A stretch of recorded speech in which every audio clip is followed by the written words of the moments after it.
Vlog ng Trentahin mong ante. Ayan na nga, tamang linis lang siya, diba? Lumipat na kasi yung friend ko, lumipat na siyang castle. O, sana all, diba? So, ako ito, si Cinderella, ay naglilinis. Hindi ko na nga alam kung saan dalahin talaga tong mga basurang to. Pero, good thing, ay nakapaglinis talaga ako. Syempre, medyo matagal-tagal na rin. Ayan, kala mo talaga, gigil na gigil ako sa mga alikabok na dyan. Pero, ang totoo, yes, ginawa ko lang talagang dahilan ng paglipat nila para makapaglinis. Buti na lang talaga. Kaya nga, habang naglilinis ako, hindi ko talaga maiwasan na mapaisip na life is too short. Diba? And that is good.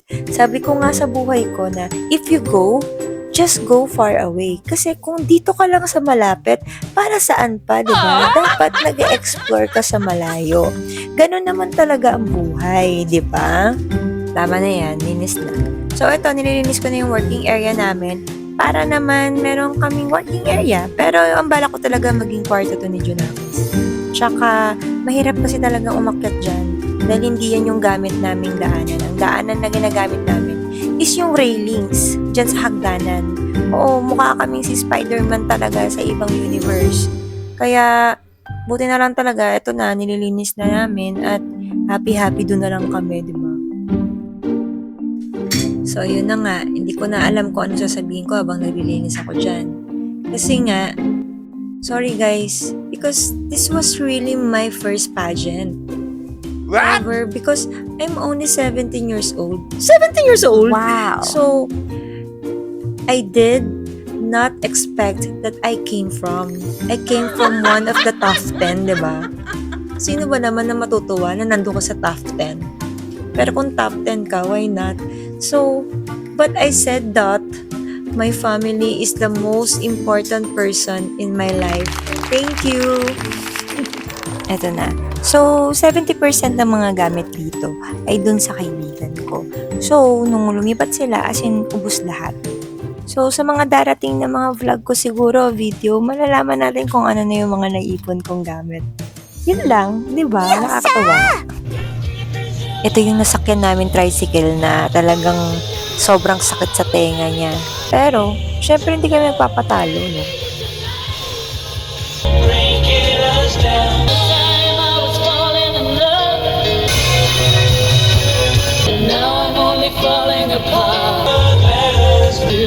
A total eclipse of the heart.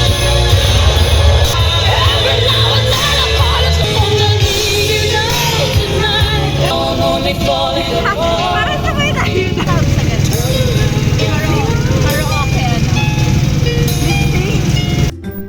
Ito naman yung isa kong racket yan. Kasama ko yung mga katrabaho. Naligaw kami. Doon, yumaman. Kakaroon ako ng bahay dito. Gusto mo? Bibigyan ko sila. Kahit katulong mo na lang ako. Wag. Bibigyan kita. Ilan gusto mo? Mga 10. isa lang pang tindahan ko lang. Pang tindahan. Para kasi, wala akong tindahan dito. May tindahan ba dito? Sila Tiliti. Mga gulay-gulay. Pupunta kami sa magagawa kami ng fish. Piti-prito namin pagkatapos. Malaking fish, dadalhin namin siya sa sa May Museum. So, sa mga gustong pumunta ng May Museum, wala lang. Ganda ng mga kotse dito. Hoy, umala ng araw. Plano sila sa mga halaman dito. Yun talaga yung namin. Mga halaman. Baka marinig kami mga tao dito. Paul, parang fallen. Di man lang ako pinagbigyan, ha? Parang may nakaakit sa bubong. Kakapagod. Tuloy na yung walking namin. Sabi kasi namin mag-walking kami, ganyan, for the exercise. Ito na yun, naligaw kasi kami. Malapit na kami dun sa dulo.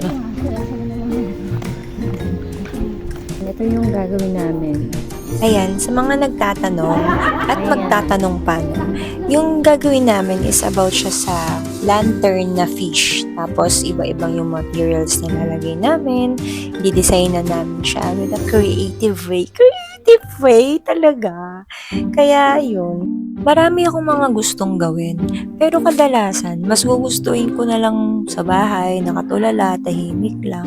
Kaya, feeling ko talaga na ilabas ko na lahat ng kulit at energy ko nung 20s ako.